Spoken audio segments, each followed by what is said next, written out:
التحالف الوطني الكردي في سوريا هفبندي تأسس بتاريخ 13 من شباط عام 2016، وكانت أهم الأهداف من تأسيس التحالف هي استقلالية القرار الكردي في سوريا.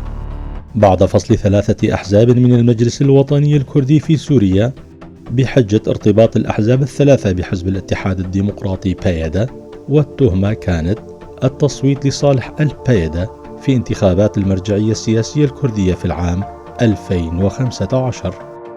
والأحزاب التي تم فصلها من المجلس الوطني كانت حزب الوحدة الديمقراطي الكردي في سوريا يكيتي، الحزب الديمقراطي الكردي في سوريا البارتي، وحزب الوفاق الديمقراطي الكردي في سوريا. وعلى إثرها تم تشكيل جسم سياسي جديد.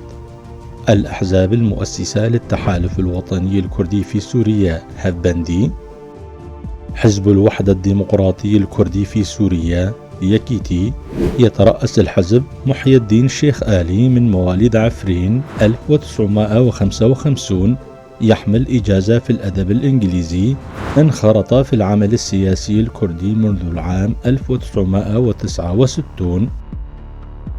الحزب الديمقراطي الكردي في سوريا البارتي، يترأس البارتي نصر الدين عمر إبراهيم من مواليد 1955، قرية قرديم التابعة لبلدة تربسبية، حاصل على شهادة ماجستير في الفيزياء، انخرط في العمل السياسي الكردي منذ العام 1968.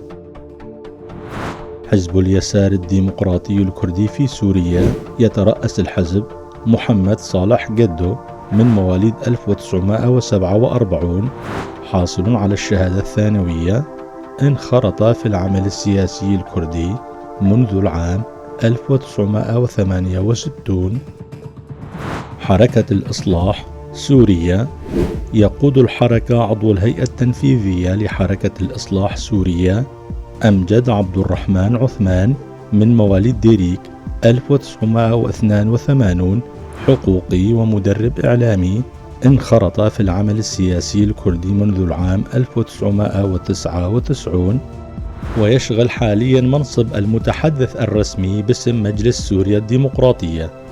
حزب الوفاق الديمقراطي الكردي في سوريا، يترأس الحزب فوزي عزيز إبراهيم المعروف باسم فوزي شنقالي من مواليد ديريك 1969، حاصل على الشهادة الثانوية، انخرط في العمل السياسي الكردي منذ العام 1996.